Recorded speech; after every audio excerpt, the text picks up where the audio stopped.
Ce premier tutoriel nous apprend le démarrage d'Excel et du nouveau classeur. Nous explique et explore l'anatomie du classeur et de la feuille de calcul. Nous apprend à insérer, renommer et supprimer une feuille de calcul dans un classeur. Et enfin, nous apprend à enregistrer ou sauvegarder un fichier Excel. Cela dit, commençons notre tutoriel en posant une toute simple question. Pour démarrer Microsoft Excel, cliquez sur le bouton Démarrer, puis cliquez sur l'application Excel. Notez que le même résultat peut être obtenu en appuyant sur la touche Démarrer du clavier, c'est-à-dire la touche du clavier qui porte le même symbole que Démarrer. Appuyez dessus, puis cliquez sur l'application Excel pour lancer le démarrage. Ou encore, cliquez sur la zone de recherche, écrivez Excel, que ce soit en minuscule ou bien en majuscule ou la combinaison des deux, le résultat sera toujours pareil. Cliquez sur l'application pour lancer le démarrage. Ou encore, cliquez sur l'application Excel dans la barre des tâches. La dernière manière est celle de double-cliquer sur les raccourcis de l'application Excel du bureau. Pour créer un raccourci, clic droit, posez le curseur sur Nouveau, cliquez sur l'application Excel pour créer un raccourci. Pour épingler l'application Excel dans la barre des tâches, cliquez sur le bouton ou la commande Démarrer, clic droit, posez le curseur sur Plus, sélectionnez Épingler à la barre des tâches. Cliquez dessus. Voilà votre application Excel épinglée dans la barre des tâches. Cliquez dessus pour lancer le démarrage. Bienvenue dans Excel 365. De grâce, ne soyez pas surpris, confus ou choqués si l'interface de cette démo diffère de la vôtre. Cela se justifie par le simple fait que la version installée dans vos ordinateurs peut être Excel 2007 ou Microsoft Excel 2013, que sais-je. Qu'à cela ne tienne, Excel sera toujours organisé de la même manière. C'est-à-dire, vous aurez Accueil, vous aurez Nouveau, vous aurez Ouvrir et bien d'autres fonctionnalités que voici. Vous pouvez ouvrir et créer un fichier Excel à partir d'un nouveau classeur ou à partir d'un modèle prédéfini que vous pouvez modeler selon vos besoins ou modifier à votre gré selon les données de votre projet. Excel vous offre toute une collection de modèles prédéfinis classés par catégorie. Pour accéder à ces modèles, cliquez sur Autre modèle ou bien cliquez sur la flèche de direction ou bien cliquez sur Nouveau.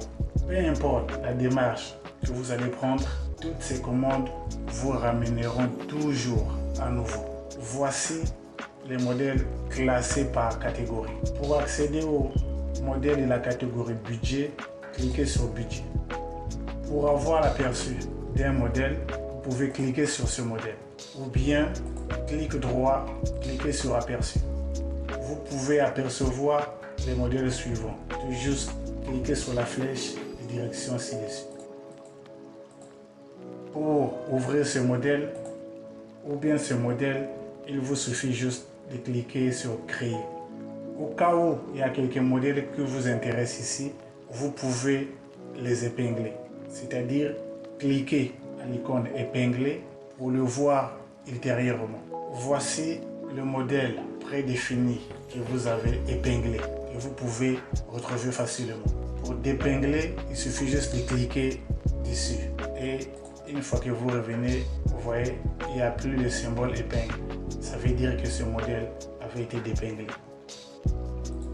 Récent vous affiche tous les fichiers Excel qui ont été récemment ouverts. Épingler affiche tous les fichiers de votre choix que vous avez épinglés pour les retrouver facilement. Partager affiche tous les fichiers Excel qui ont été partagés avec vous.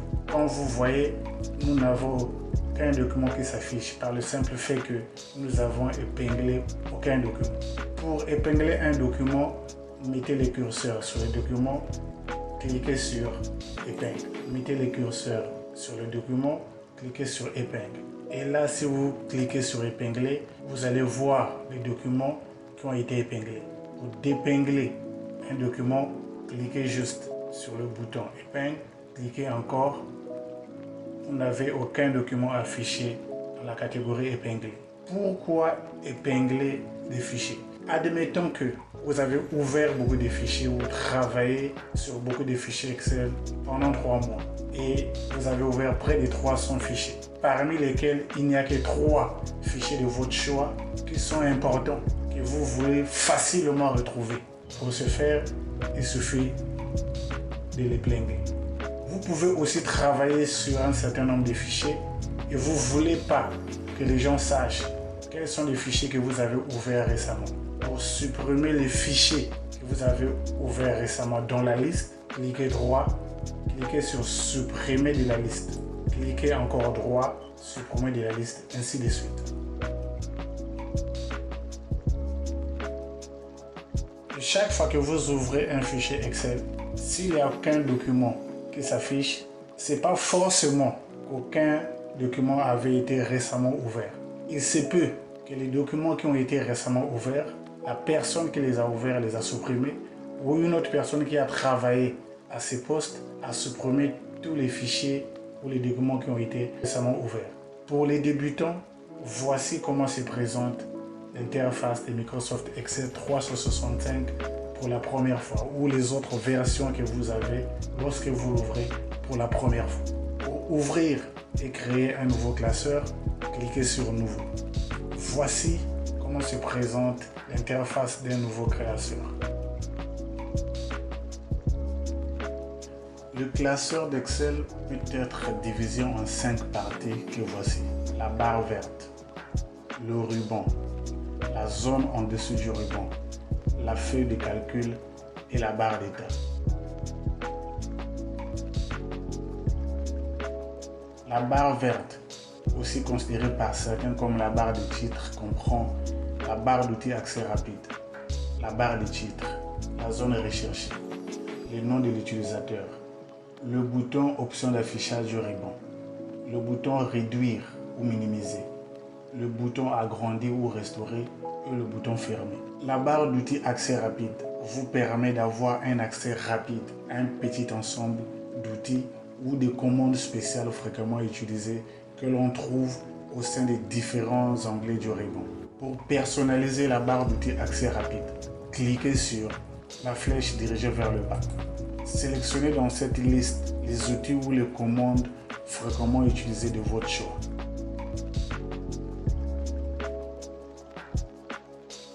Pour ajouter à la barre d'outils accès rapide une commande qui n'apparaît pas dans la liste que voici, cliquez sur Autre commande.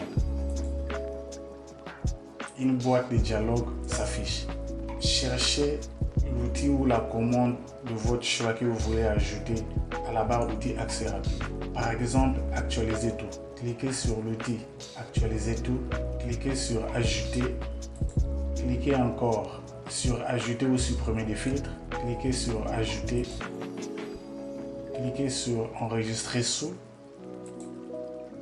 cliquez sur Ajouter, cliquez sur Forme, cliquez sur Ajouter. Au cas où vous voulez supprimer une fonction dans cette liste, cliquez sur la fonction, cliquez Supprimer.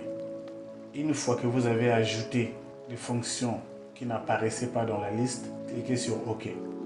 Pour supprimer une fonction ou un outil de la liste, cliquez sur la flèche dirigée vers le bas. Décochez l'outil de votre choix que vous voulez supprimer de la barre d'outils accès rapide. Voilà comment vous pouvez personnaliser la barre d'outils accès rapide. La barre de titre comprend le nom du classeur et le type du classeur. La zone recherchée permet à l'utilisateur de rechercher rapidement les actions, les formules et fonctions, les fichiers de l'aide et bien plus. Pour rechercher les actions, cliquez dans la zone recherchée. Excel vous affiche les actions récemment utilisées.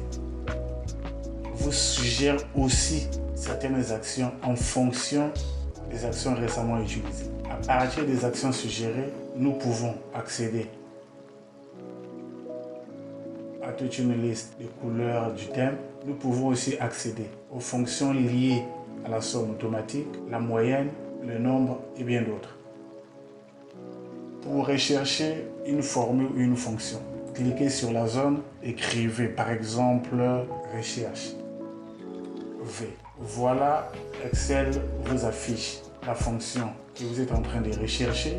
Excel vous donne le rôle ou la définition de cette fonction. Pour plus de résultats, Excel vous donne le choix de cliquer sur recherche V pour afficher beaucoup de résultats. Au cas où vous avez des fichiers stockés dans votre ordinateur, parmi lesquels vous pouvez appliquer la fonction recherche V, Excel vous suggère ces fichiers-là. Pour les ouvrir, il suffit soit de cliquer sur la zone grise ou bien pointer les curseurs sur la flèche orientée vers la droite, cliquez sur ouvrir. Si vous voulez partager, cliquez sur partager.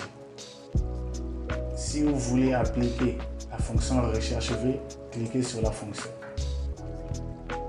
Automatiquement, une boîte de dialogue s'affiche pour vous permettre de remplir les paramètres de la fonction, puis cliquez sur OK. Pour rechercher des fichiers, cliquez sur la zone rechercher, tapez le nom du fichier. Et si vous ne connaissez pas le nom du fichier, vous savez qu'il y a un mot qui apparaît dans vos fichiers. Vous pouvez même saisir ce mot, par exemple data.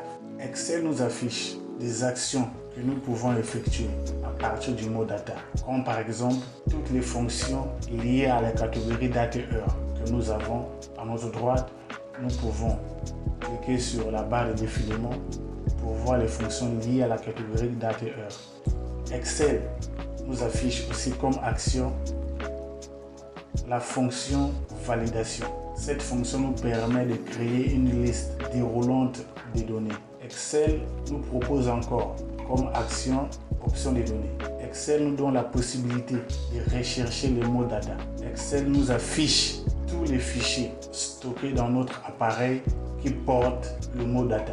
La commande option d'affichage du ruban vous permet de masquer automatiquement le ruban, d'afficher uniquement les onglets du ruban, d'afficher les onglets et les commandes du ruban. Pour masquer automatiquement le ruban, cliquez sur masquer automatiquement le ruban. Pour afficher automatiquement le ruban, cliquez sur les 3 points de suspension. Comme constat, si vous cliquez sur les 3 points de suspension, le ruban ne sera pas affiché permanent. Chaque fois que vous allez cliquer sur une cellule, vous verrez le ruban être masqué. Pour afficher les onglets du ruban de manière permanente, cliquez sur option d'affichage du ruban, masqué, ou cliquez encore sur l'option d'affichage du ruban, sélectionnez afficher uniquement les onglets. Ici, rien que les onglets du ruban sont affichés sans les commandes et de manière permanente. Même si vous cliquez sur une cellule, elle sera affichée de manière permanente. Notez que si vous voulez afficher soit les onglets du ruban, une fois que vous l'avez masqué automatiquement, il faut toujours repartir à l'option d'affichage du ruban, cliquez dessus pour choisir une option de votre choix. Vous pouvez aussi afficher les onglets du ruban et les commandes ou afficher seulement les onglets du ruban à travers le raccourci CTRL F1. CTRL F1 vous permet de masquer les commandes des onglets du ruban. Si vous appuyez encore sur CTRL F1, les onglets du ruban et les commandes seront affichés. Au lieu toutefois d'utiliser la souris pour cliquer à la commande option d'affichage du ruban, vous pouvez facilement appuyer CTRL F1 pour masquer les commandes ou appuyer CTRL F1 pour afficher les commandes. Le ruban est organisé en onglets comme nous l'avons vu et chaque onglet du ruban contient une série de commandes nécessaires pour effectuer une tâche.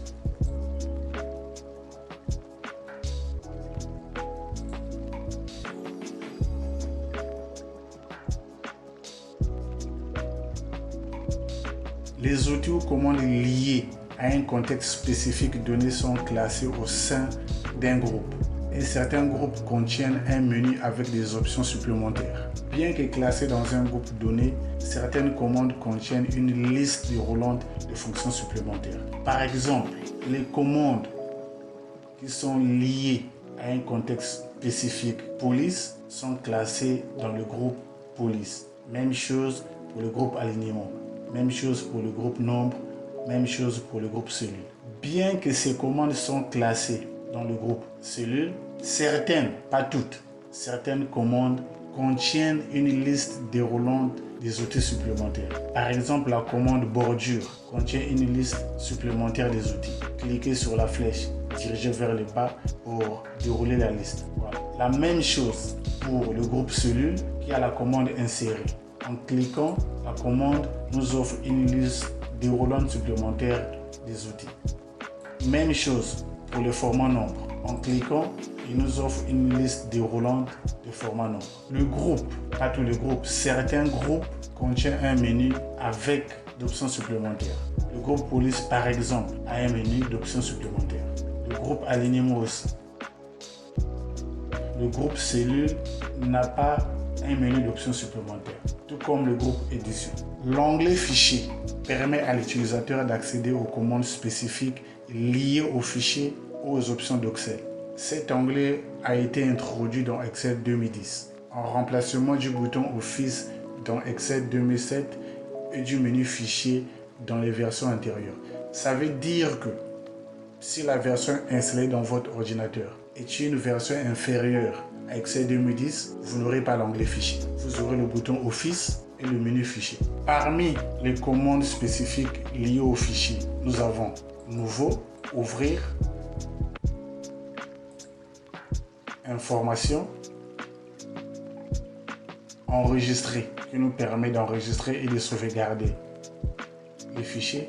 Enregistrer sous le nouveau fichier et de choisir le lieu de stockage. On peut décider de les stocker dans mes documents.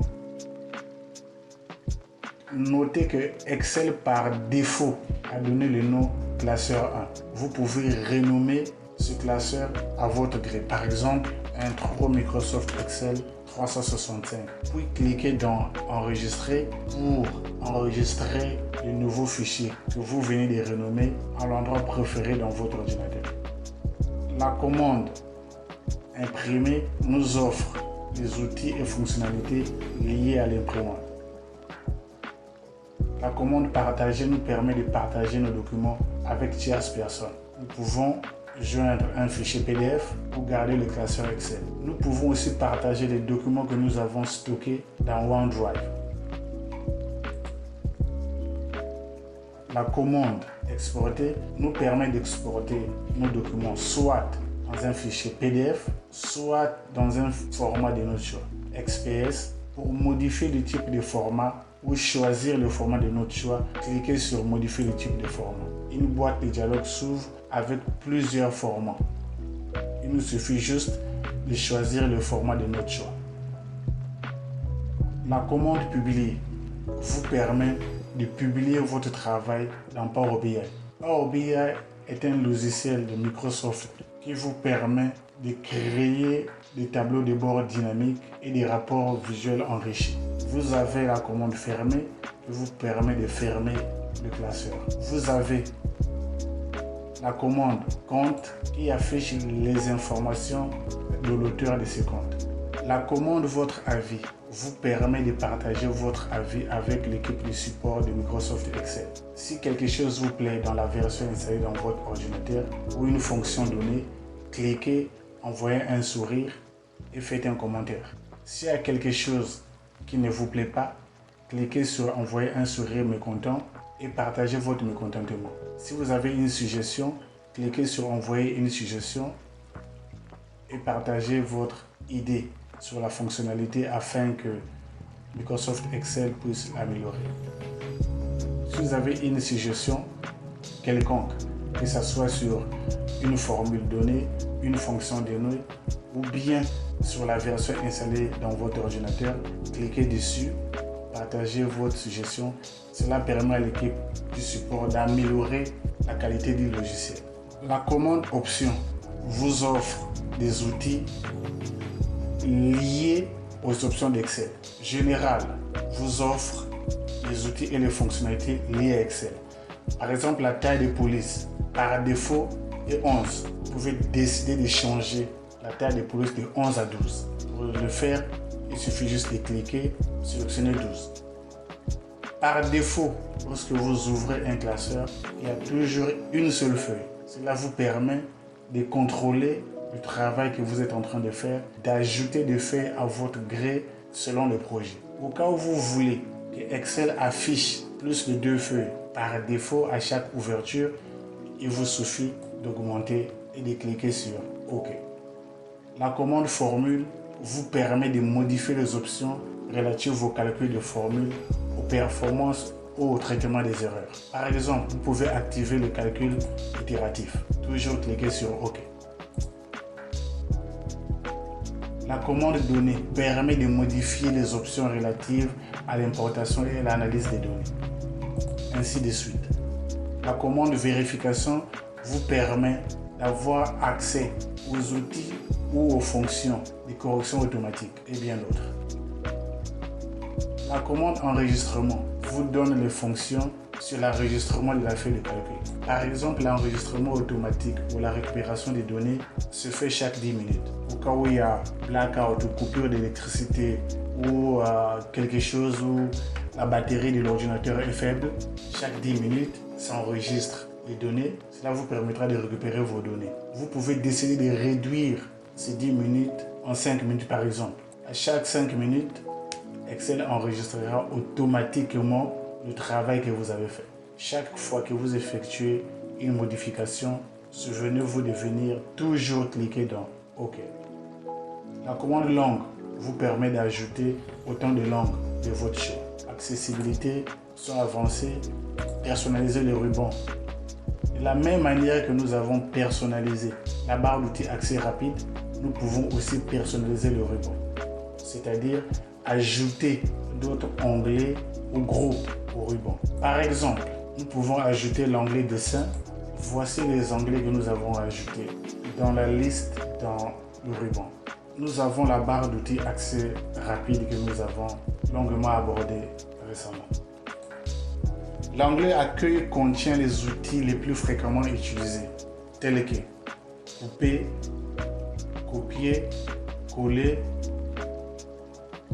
reproduction de mise en forme, les polices, les commandes liées à la police, l'alignement, les formats des nombres, insertion, supprimer une cellule,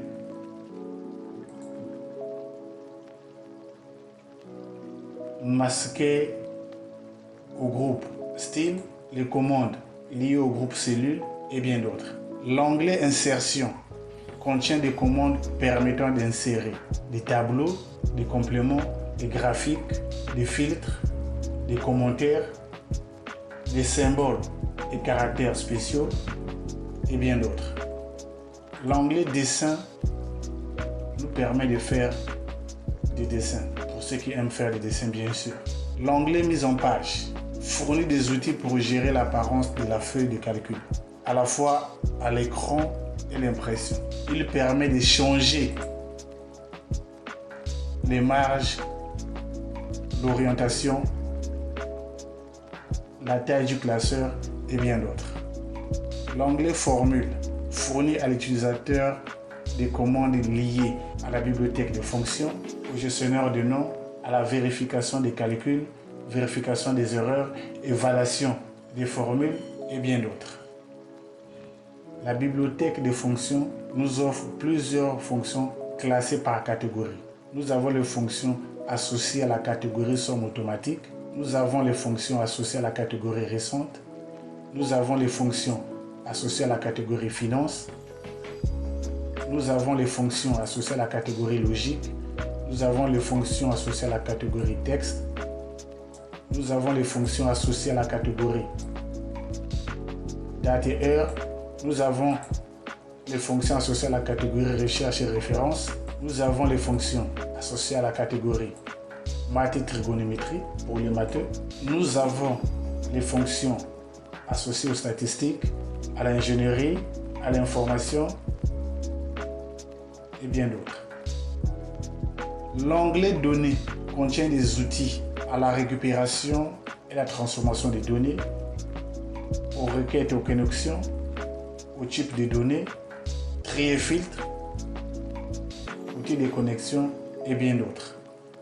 L'onglet révision du ruban contient des commandes et des fonctionnalités qui permettent à l'utilisateur de vérifier les orthographes et linguistiques, d'ajouter des commentaires ou des notes, de protéger la feuille de calcul, de protéger les classeurs et bien d'autres. L'onglet Affichage permet à l'utilisateur d'organiser l'affichage du document selon différents modes, de régler les zooms, de figer le volet, de réorganiser les fenêtres ou d'en obtenir une nouvelle pour le même document, de créer ou utiliser les macros. L'onglet développeur permet aux utilisateurs de créer des applications visuelles basiques, de concevoir des formulaires, de créer des macros, d'enregistrer des macros et bien d'autres fonctionnalités. Notez que l'onglet développeur est une fonctionnalité incluse dans Excel et il est généralement masqué par défaut. Nous l'avons vu, pour l'ajouter au ruban, il faut avoir accès aux options d'Excel, personnaliser le ruban et choisir l'onglet développeur pour l'ajouter. L'onglet Aide n'apparaît qu'à partir d'Excel 2019 et Office 365. Cet onglet offre un accès rapide au volet des tâches d'aide et vous permet de contacter le support Microsoft, d'envoyer des commentaires, de suggérer une fonctionnalité et d'obtenir rapidement un accès à certaines vidéos. La zone en dessous du ruban comprend la zone nom, la zone insérer une fonction et la barre de formule. La zone nom nous permet de nommer une cellule, mais nous informe aussi sur la cellule active. La zone nom nous permet de naviguer dans les cellules. Par exemple, la cellule actuelle active est la cellule A1. La zone nom nous permet aussi de renommer la cellule. Au lieu de la cellule A1, nous pouvons la renommer à notre gré. La zone nom nous permet aussi d'accéder rapidement à une cellule donnée. Par exemple, on veut accéder à la cellule MM8. On clique, Excel nous amène directement à la cellule MM8. On veut accéder à la cellule AD8. AD8, on clique, Excel nous amène rapidement à la cellule AD8, ainsi de suite. On peut aussi accéder à une plage de cellules, c'est-à-dire un ensemble de cellules données. Pour ce faire, cliquez dans la zone nom, saisissez la plage de cellules A1 jusqu'à la plage de cellules G8. Appuyez la touche Entrée. Vous avez sélectionné une plage de cellules. La zone Insérer une fonction vous permet d'insérer une fonction ou de rechercher une fonction selon vos choix, ou de rechercher une fonction donnée selon vos besoins ou le projet que vous avez en face de vous. Pour chercher une fonction ou insérer une fonction, cliquez sur le F et le X. Voilà comment vous pouvez insérer une fonction. Excel vous affiche toute une liste de fonctions associées à la moyenne. Si vous voulez insérer la moyenne ci, cliquez sur la moyenne ci pour la sélectionner, cliquez sur OK. Excel insère la formule à partir de la cellule active qui est D2. Vous pouvez introduire les paramètres de la formule, puis cliquez sur OK. La barre de formule vous permet d'écrire une formule manuellement. Par exemple, la somme. Cliquez sur la barre de formule, tapez égal, écrivez somme. Excel vous affiche déjà toute une liste de sommes. Vous pouvez directement cliquer sur Tab pour insérer la somme, tout comme vous pouvez vous-même ouvrir les parenthèses, sélectionner les cellules auxquelles vous voulez effectuer votre somme, fermez la parenthèse, puis cliquez égal.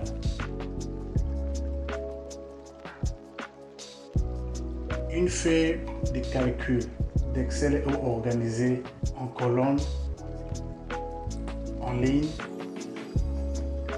et deux barres de défilement qui sont la barre de défilement verticale et la barre de défilement horizontale. Une feuille de calcul contient au total 16 384 colonnes représentées de manière verticale par les lettres alphabétiques, allant de la lettre alphabétique A jusqu'à la lettre alphabétique XFD. Une feuille de calcul contient 1 048 576 lignes, partant de la valeur numérique numéro 1 jusqu'à la valeur numérique numéro 1 048 576. La largeur de la colonne d'une feuille de calcul est comprise entre 0 et 255 caractères.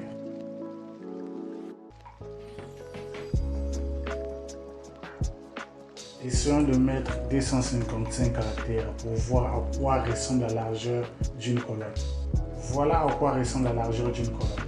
Vous pouvez insérer des lettres alphabétiques, des valeurs numériques, des caractères spéciaux ou des symboles, la combinaison des lettres et des valeurs numériques, c'est-à-dire alphanumérique, des chaînes, c'est-à-dire des lettres, des valeurs numériques et des caractères spéciaux. L'espace aussi est considéré comme un caractère. La hauteur d'une ligne de la feuille de calcul est comprise entre 0 et 409 points. Au-delà des 409 points, on obtient un message, la hauteur de la ligne doit être comprise entre 0 et 409 points. Voilà à quoi ressemble la hauteur d'une ligne d'une feuille de calcul.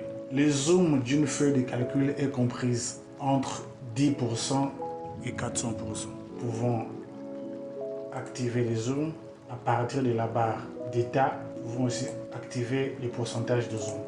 Nous voyons bien que la valeur minimale du zoom c'est 10% et la valeur maximale du zoom c'est 400%.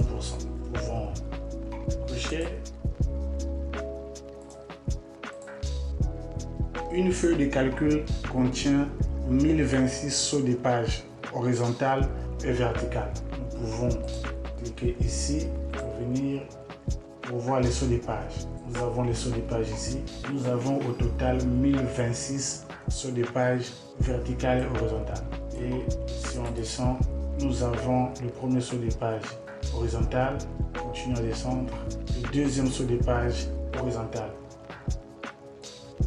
jusqu'à 1026. On peut utiliser dans une feuille de calcul 256 styles de remplissage. Nous avons les styles de remplissage ici. On peut arriver jusqu'à 256 styles, mais nous avons ces styles-là par défaut. Pour ajouter une feuille de calcul dans un classeur, mettez le curseur sur le cercle, cliquez sur le signe plus, ainsi de suite. Vous pouvez ajouter autant de feuilles de calcul que vous voulez. Excel vous permet d'ajouter 255 feuilles de calcul à votre grille. Pour supprimer une feuille de calcul, il suffit tout simplement de poser le curseur sur la feuille de calcul que vous voulez supprimer, cliquez dessus pour se rassurer que c'est bel et bien cette feuille de calcul que vous voulez supprimer, clic droit, cliquez sur supprimer. Notez que vous pouvez supprimer plusieurs feuilles de calcul au même moment. Pour supprimer plusieurs feuilles de calcul à la fois, cliquez sur la touche CTRL, laissez votre doigt enfoncé, puis sélectionnez les feuilles de calcul que vous voulez supprimer.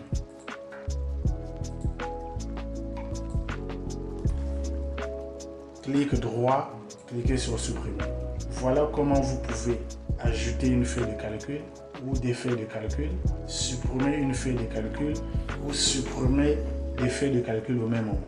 On note deux manières possibles de renommer une feuille de calcul.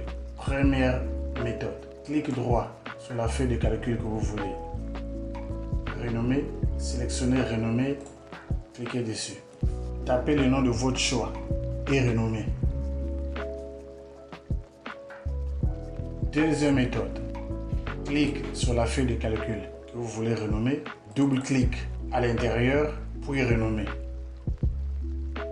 Voilà les deux méthodes utilisées pour renommer une feuille de calcul.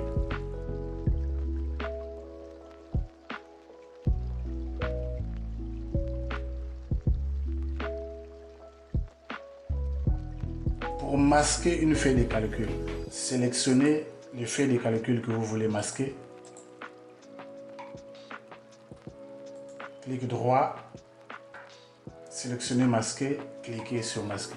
Pour afficher, clic droit sur n'importe quelle feuille de calcul, cliquez sur afficher. Sélectionnez la feuille de calcul que vous voulez afficher parmi celles que vous avez masquées. Par défaut, Excel choisit toujours la feuille de calcul au-dessus. Vous pouvez choisir une autre feuille de calcul à votre choix, selon votre gré, cliquez OK.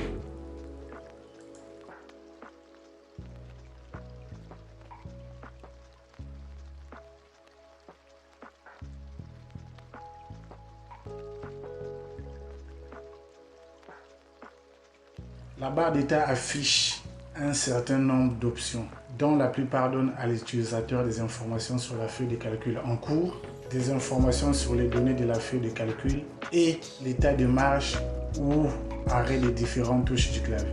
Il suffit de noter que de nombreuses options sont sélectionnées par défaut, comme par exemple la vue normale, vue de la mise en page, aperçu dessous des pages. Pour personnaliser la barre d'état, posez le curseur sur la barre d'état, clic droit pour ouvrir le menu contextuel de la barre d'état. Le menu contextuel de la barre d'état énumère les options disponibles. Celles qui sont cochées sont les options qui sont activées et celles qui ne sont pas cochées sont désactivées. Pour activer une option de votre choix, cliquez sur l'option pour l'ajouter à la barre d'état. Nous pouvons bel et bien constater que notre barre d'état nous informe que nous avons 7 feuilles de calcul dans notre classeur.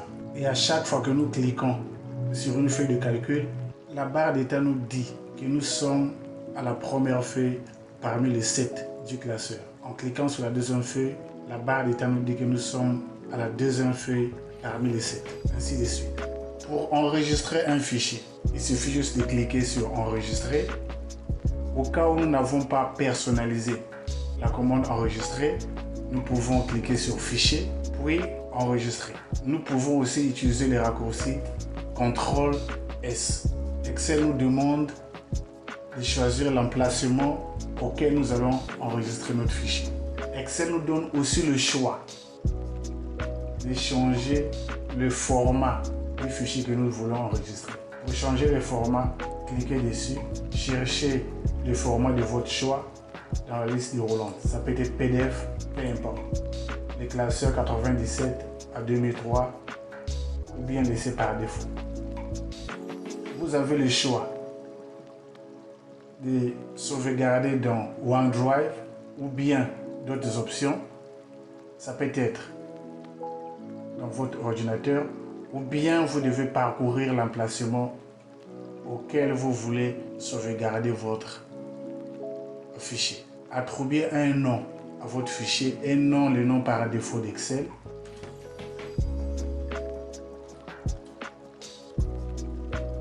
Puis cliquez sur enregistrer. Une fois que vous avez enregistré votre fichier, Excel remplace le nom par défaut par les noms que vous avez enregistrés. Après avoir abordé l'anatomie du classeur et de la feuille de calcul de manière claire et détaillée, on peut s'accorder le droit de répondre à quelques questions suivantes. La première question: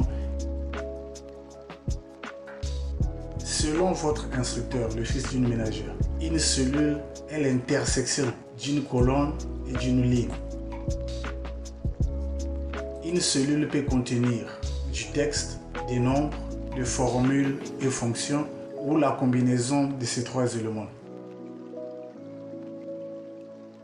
Une feuille de calcul correspond à un tableau qui contient des lignes et des colonnes pour organiser, calculer et analyser les données.